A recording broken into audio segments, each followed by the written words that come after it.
Okay, welcome to College Talk Tuesday. This is the place where we talk about college stuff, college admissions, college financial aid.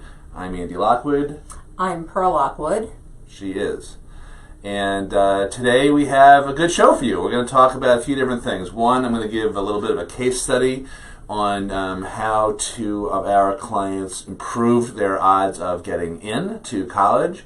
Pearl is going to talk a little bit about what's happening financial aid-wise, both in terms of seniors, high school seniors class of 2017, but also we're starting to talk to a bunch of parents who have younger kids, 2018 grads, 2019 grads, and I thought we would spend a little bit of time discussing some of the hateful comments that we got last week on Facebook, and I actually got a bit of I wouldn't say it's a hate email, but sort of a quasi-negative questioning email from a guidance counselor. So I want to talk about all those things. If you're just joining us, it's College Talk Tuesday. We do this every week, Tuesdays, 12 Eastern. That's Eastern time, as in East Coast, as in where the liberal media elite reside, as opposed to the West Coast, or as opposed to the interior of the country. Or where the liberal theatrical live. Yes, the whole Hamilton thing, that was big. That was in New York. There's not really a big college tie-in to that, except Lynn, Manuel, whatever, did go to Wesleyan where I went. So I feel qualified to talk about that. Well, you are. Because Lynn and I were... Everyone knows that. Even though we probably 10 or 12 years older than he is, it's like we're best friends. Yeah. But no, I'm going to skip that. So anyway, please like, comment, and share. Past, if you can look past this drivel, and we're always looking for comments. It's kind of fun to go through them, even if they're a little negative.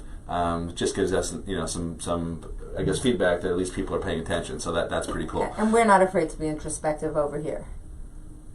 Look within. I am a little bit, but anyway. So okay, so I guess one of the controversial things about our episode last week of College Talk Tuesday was I tried to use the election, i.e. the victory by Donald Trump, to teach college-bound kids a little bit about how they can improve their odds of getting in. So the point of the episode, really, at least that segment, was not that we think that Donald Trump is the greatest thing since sliced bread.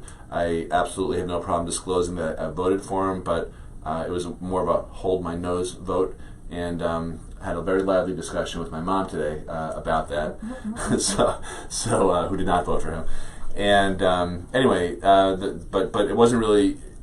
We brought up Trump last week, A, to kind of get attention, for ourselves to help get our message out, but B, because I do think no matter what your political persuasion is, you can take a lesson from him on what it takes to stand out and to be different, which if you really strip things away to their essence, that's what getting into college is about. It's about learning how to stand out. You may disagree with anyone, including Trump's methodologies, and I don't think any of them is really appropriate, for college admissions purposes. But it can be instructive if you can separate the emotional, visceral stuff from just the bare bone facts. So that was really the gist of it. Yes, exactly. It serves as an educational example. I was going to say, for any had you had any of these people, and I don't know, actually listen to what you had to say instead of just the fact that you perhaps wrote the word TRUMP in the headline of what you were about to talk about, perhaps Trump. Just mentioning that word alone in a headline elicited some of the feedback on its own, and perhaps people just go like this and just assume what you're going to say. But the point nonetheless is maybe irrespective of who you side with. As of today, that post I think got it was like a crazy amount, 9,200 views, according to Facebook. Now, the funny thing about Facebook is I don't really trust those numbers. The funny thing is that they don't have any third-party independent verifications. But according to them, 9,200 people watched the video at least 3 seconds. So I don't know if that's not really enough time. Maybe it is too much time. Maybe you don't like what we have to say. But yeah, I mean that was the main point of it, and I think anyone who actually did listen to it probably got that if they weren't too emotional about it. Right. I guess. So, but here's the point. So getting into college is the situation that you have to contend with is that there are thousands of other kids vying for your spot potentially, meaning thousands of other kids who might look very similar on paper in terms of grade scores and other types of things. So it's incumbent upon you as a college-bound applicant to explain this is why I'm different.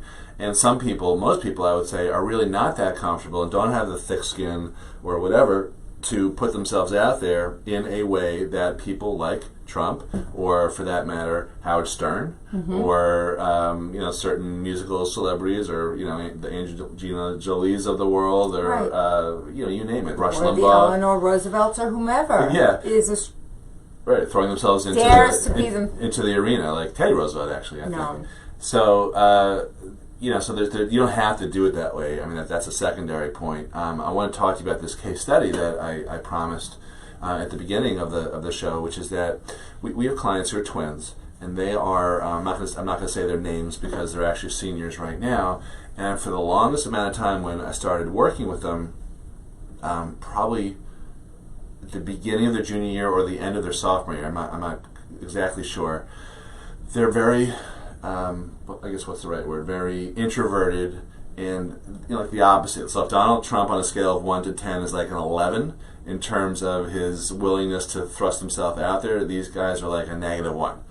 And we spent the longest time trying to talk about what's one or two things that they can do to help distinguish themselves, to help them stand out more compared to their peers, because they're very, very good students and they're applying to some very, very, very, very competitive colleges. So I'm going to fast forward this for you because it was sort of painful going through this process. But just from a high level perspective, I don't think it makes sense for kids to embark on some totally new alien project or a special 3-on-3 basketball tournament or autism walk or something when they've never had any type of exposure or demonstrated any type of interest in that.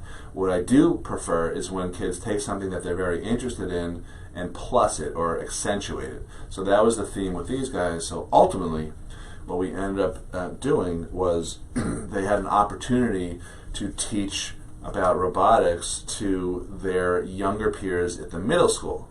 So they ended up doing that, and then once the school year, which is atypical, so it's one thing to be on the robotics team, it's another thing to teach it and try to create an outreach to the community to sort of grow the pipeline from the middle school to the high school. So that's one example of typical versus atypical. The next thing I said, well, what about after school ends when summer's around?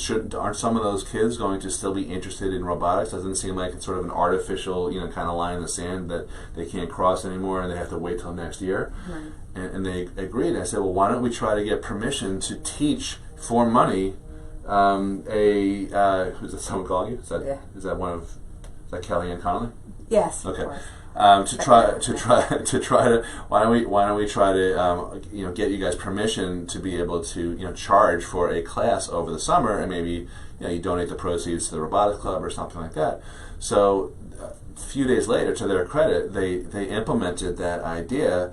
And it was approved, which kind of surprised me because usually stuff like that doesn't get approved so instantly. But that's probably a testament to what good kids they were. Right. And that developed into, I think they had 5 or 6 kids in the program. They did it, and then they went back to school. And here's what happened next. What happened next was they ended up getting a local article written about them in one of the local papers in their district.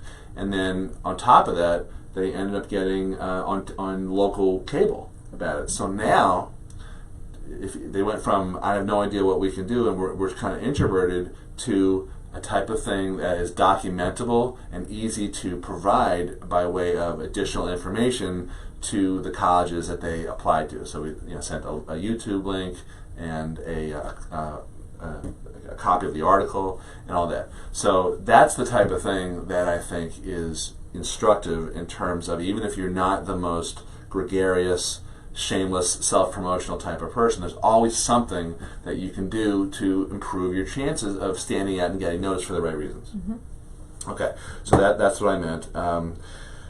Let's switch gears and talk a little bit about college financial aid. Please, again, if you're just joining us, College Talk Tuesday, because we do this every Tuesday at 12 Eastern, elite liberal time. Sorry, it's 12 Eastern. And any comments, good, bad, negative, we're going to get to some of the ones from last week that I think are worth talking about. But tell us a little bit now about what's happening for class of 2017 seniors. Now, most of the financial aid forms, but not all, have gone in. That's right. Well, certainly if you are an applicant who has applied early action or early decision, and of course, all the financial aid forms have been available, both the FAFSA and the CSS profile, since October 1st. So if you have enrolled or put in an application for admission, at this point you are getting trigger emails from your school or Are those the like trigger Department of warnings? Ed. They're like blast emails, Oh. like, hey, the Are FAFSA was released on Are they October microaggressions? 1st. Nope, just instructive. And Like we hope to be. So at this point, for many of our clients, certainly, we have filed the FAFSA and the CSS profile if they are applying to a school that requires it. And the filing of these forms basically triggers the financial aid process on the part of the school, and at that point, requests and emails and requirements and forms are being solicited from the student and the student's family. So at this point, many people are contending with IDOC. IDOC is a requirement of some of the schools that require the CSS profile, not all. And IDOC basically is, if let's say 5 of your schools on your list require IDOC, you'll get an email, or for that matter, if any of your schools require IDOC, you'll get an email with an IDOC number, and you have the opportunity to upload your tax return, your W-2s, and depending on the schools you've applied to, certain other requirements, certain additional forms relating to your financial picture will be required, and you upload everything to this one IDOC site, and let's say you have 5 schools on the list requiring it. IDOC then disseminates your required information or requested information to those schools seamlessly and at one time. Not all schools use IDOC, and so you have to kind of wait and see the request that's actually made by the school. For example, Most schools don't. Actually. Most schools do not. Schools that So require don't be only concerned. the FAFSA, for example, do not use IDOC. So Because they're getting their tax information in a different way. they're getting it right. They're getting a different way. They may either just make a straight out request that you send them your tax return, or they are satisfied with the use of the IRS DRT data retrieval tool, Nice. which is now employed at the outset of the filing of the FAFSA. Now, because at this point, when it's 2000, we're using the prior income year.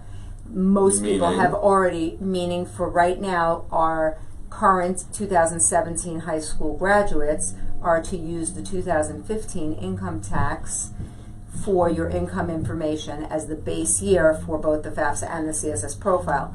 In any case, So when you file the FAFSA, you're also sending over your 2015 tax returns at the same time via the IRS DRT. It literally. I wonder why the profile schools don't have the same thing at the time you file. Well, What the hell's up with there that? was some discussion, amongst my colleagues in this area. Undersecretary that there- Ted Mitchell? Yes, that there would be a similar mechanism As within opposed the to CSS Secretary file. John King. Wow, you're impressive. Looked it up today. So that may change?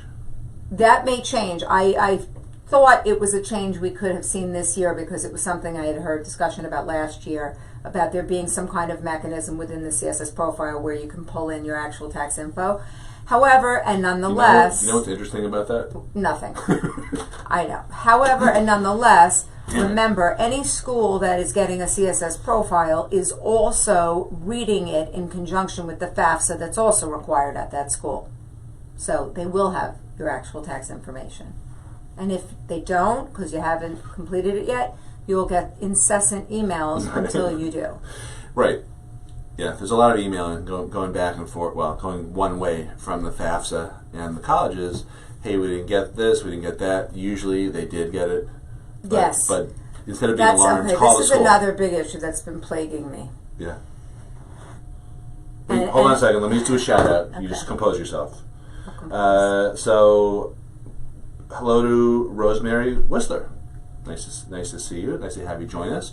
If you are just tuning in, it's College Talk Tuesday. Pearl and Andy Lockwood. Please say hi in the comments. Let us know that you can hear us loud and clear. If you have any questions, we usually get them on the show live, and if not, we'll answer them later. And in a little bit after we're done talking about financially, we're actually going to go through some of the comments from last week when we talked about college admissions and Trump, because some of the comments were good, some of them were funny, and a couple of them were a little negative.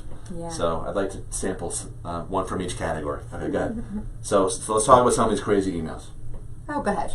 No, the FAFSA sends out that you were saying. Oh, okay. So unfortunately, the reality is schools and the Department of Education and the College Board will send out, for the ease of the sheer volume of people they need to communicate with, blast emails which sound like they're personal and specific to you, but often, and therefore misinterpreted by the receiver. For example, you may know that you have already filed your FAFSA or your CSS profile, or that I have on your behalf, and you'll get weeks later an email either from the department saying that they don't have it, or you yourself are dutifully calling up the school and saying, "Hi, I'm just calling to confirm that you've received my financial aid forms." And the person on the other end of the line will say, well, we don't have it, because they look up on their end, probably the same portal that you can look up on your end that shows that they don't have it, and they haven't gone beyond that. Instead of perhaps pointing out and saying, well, it's not that we have, because then what will happen is then you'll get proof and you'll get your record, either the submitted FAFSA, which is a SAR, a student aid report, which is a record of your any and every FAFSA submission you've done with the date and time stamped. What? Our acronym count is at 3 right now. Wow.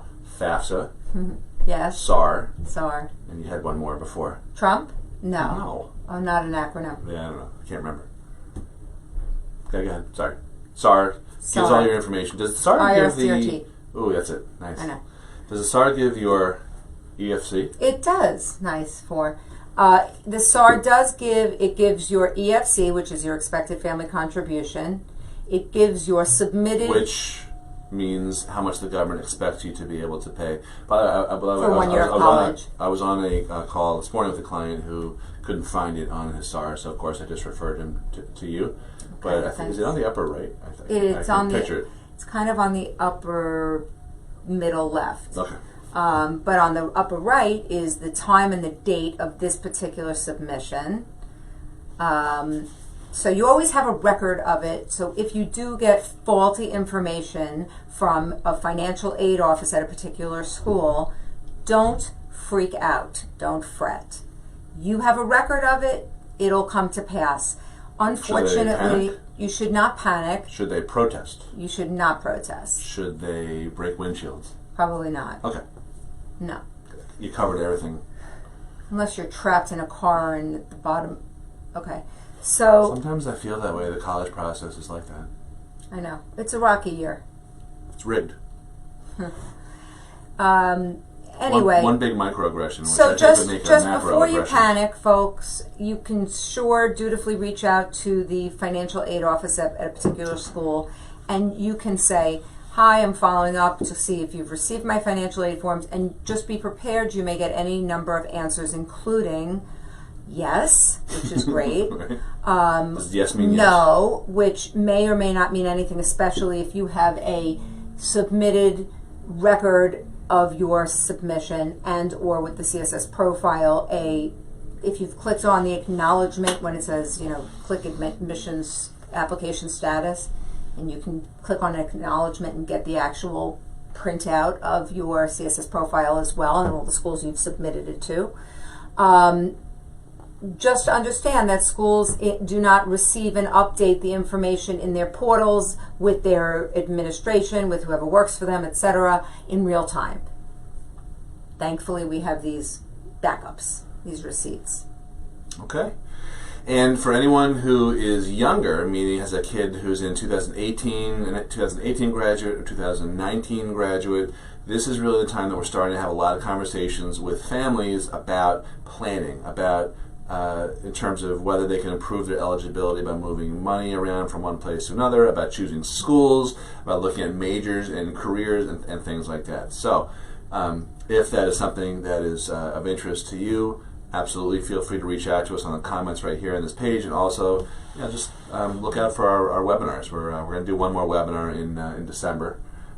We just did a webinar on college admissions last week where we had I think about 300 people who had signed up for it, which is pretty fun. It was a good one. So if you're just joining us, it's College Talk Tuesday. It's Pearl and Andy Lockwood. We are talking about college stuff, college financial aid, college admissions, and now I'm going to go through some of the hate emails and comments that we received last week on the heels of the advice that we were giving about how kids applying to college can learn from Donald Trump about promoting themselves and getting in. So before I do that, let me just summarize an email that I got with more of a question, not really a negative one, from a guidance counselor who had a general email, and the email was about, just to understand, it seems like you guys bash guidance counselors a lot. And what I said was, just to be clear, yes, I bash guidance counselors, but not all guidance counselors. In fact, just the bad ones. And there are bad guidance counselors just the same way that there are bad college planners and bad accountants and bad lawyers and all that. And there's some really lazy ones in each of those categories. The truth to be told, any guidance counselor who goes on our presentations, our webinars, I think that's great because they're just trying to improve their professional practice, improve themselves as practitioners. So I think that's fantastic, and that's what I said to her. But the fact of the matter is that we constantly receive complaints from parents about their guidance counselors, and although we personally happen to love our sons, or two of our same guidance counselor for two of our sons, we know that there's two sides of the coin. And most importantly, I think the point we always make when we do speak about guidance counselors is, yes, this is the point. Yes, there is a perception, a very wide perception amongst parents at public or private schools that is negative towards guidance departments. The reason this is because parents have one expectation, and guidance counselors overall have a training to do something different than what the parents expect. And that's the rub, and that's the problem. There's a disconnect. So there's a disconnect. It's a disconnect that... What a great segue. ...the districts, etc., could reconcile with and then be curative of, or reset expectations of parents, or retrain their guidance counselors. But that's the problem. It's not that we are bashing guidance counselors, but we are acknowledging that there is a widespread negative feeling towards the services and how lack of parents' needs or kids' needs being met by the guidance counselors. It's really about expectations. It is. We think that parents have unfair expectations of guidance counselors. We wish things were different, but they're not. So speaking of disconnect, let me talk to you about some of the comments we got in response to our our episode last week, what Trump taught college applicants without knowing it. So we got some decent positive comments, and then we got some other ones. So which are the more interesting ones? So I'm sorry, I'll read one positive comment and then I'll read the rest. So. Tony Ann Mangan said, "The roll up your sleeves attitude is why you will see my daughter." Something like that. We appreciate comments like that. But then we got some comments like Lori Green, who said, "I wouldn't mix your business with politics. Not a good idea." So you always have to wonder about the qualifications of someone giving you advice like that. I don't know what hers are, so I'm assuming that she hasn't, necessarily built her own business the way we have attempted to do. And I would also point out that there's plenty of other examples of people who mix business with politics, like Donald Trump, like I don't know, JFK, like, whatever. I mean, there's all sorts of people. So I'm not really sure what. Sometimes it's kind of curious to figure out like what the mindset is of people who make these comments. I think like it's people who just don't agree with what you think, and it's just not that open-minded as you're trying to. Well, it's just why they feel qualified, I guess, is sort of my... I don't think they even think I know about their qualifications. Okay, so then another good one... there's a lack of introspection. Another good one was, Terry Zuckerman said, this is a turnoff. All right, well... Don't watch. Well, it's... Free country. Trust me, I wasn't trying to turn on anyone, particularly... I mean, right. As generous and nice as we are. Right. So I thought that was kind of funny. And so we got one from Nuria Grant, who said, to get noticed many times throughout his campaign, Donald Trump was a downright bully. Is that what you're promoting or suggesting? If that's children, what you think, children, then that's really problematic in your thinking. If it is what you are promoting or suggesting, children take away from this in order to get ahead. So wow! I know. If that's how you go through life, lady, you got problems. So what that comment says to me... Jeez, are you irrational? I'm sorry. That comment says to me... Hope I'm turning you people off now. Go ahead. What that comment... You've gotten me going. I can't. I don't even care if anyone's watching. I'm just very happy to have this reaction. From you. Yeah. I call her my pearl wind-up toy. People are so insane. You people, go ahead. Right? So some people are. That's illogical. Reread it because I really if that is what you're taking out of it, may I? Lord, go. Right. So what that comment indicates to me is that she didn't listen, or didn't watch, and that's that's fine. That's fine. And the fact that I think you have to look at things in less absolute terms, and there is something to be said for learning from all sorts of people, all sorts of political persuasions. And my point, when we had this episode last week, our main point again was saying that if you can fight all you want with his politics, and we are not 100% on board with, in fact, a lot of the stuff that he said during his campaign and debates and all that made our toes curl, and all. It was frankly revolting. That's not the point. The point is that no matter what you think about his politics, you can't argue with the fact that the man knows how to get attention and promote himself. And again, the act of getting into college is fundamentally, whether you like it or not, it's fundamentally an act of promotion. Repeat that last thing. Whether you like it or whether not. you like it or not. It's an act of marketing. It's fundamentally a marketing exercise.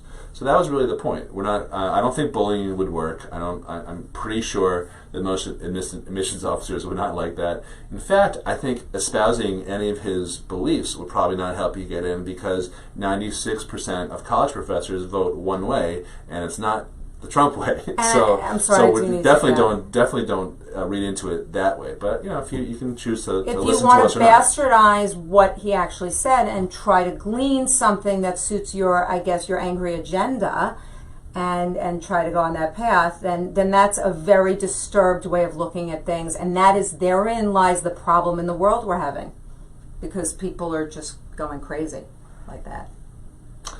Sorry. Yeah, well, some people do it, and some people don't. It's, there's room on this planet for all types of persuasions, and it's fine. So anyway, I like the comments either way. I think it just shows that people are listening.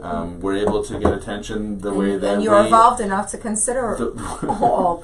And so are you when you make faces and scream. But I guess the other takeaway here is that we're trying to kind of eat our own cooking. The act of getting into college, which some people talk to us about getting help for, is fundamentally marketing. We're trying to do the same thing. We're trying to demonstrate to anyone who cares to listen to us why we are different, not better. We think we're not for everyone. Clearly, we don't have any confidence issues, but it's really about trying to stand for something. And to quote Hamilton, "If you stand for nothing, sir, what do you fall for?" Or Burr, I can't remember. Butch Sanders. Just to bring it full circle back to the Hamilton thing. Oh wow. Yeah, thanks.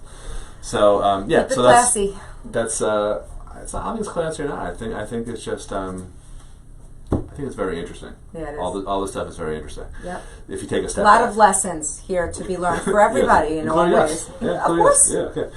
So anyway, all right. So that's going to wrap up this episode of College Talk Tuesday. We are going to be. I hope everyone has a happy Thanksgiving. Are we allowed to say that anymore? I'm so afraid. Is that is that a holiday? Okay. Happy Thursday. If you're not committing any genocide toward indigenous Happy peoples, Thursday, third Thursday in the or month of November. we're not anti-turkey or anti-jive turkey. Just pro. We're just pro everything. So thanks a lot for watching. Yes? Do you want to thank them too? Thank you. Okay. And for sharing. We will be back next week for College Talk Tuesday, every Tuesday at 12 p.m. Pearl Nandy Lockwood signing off.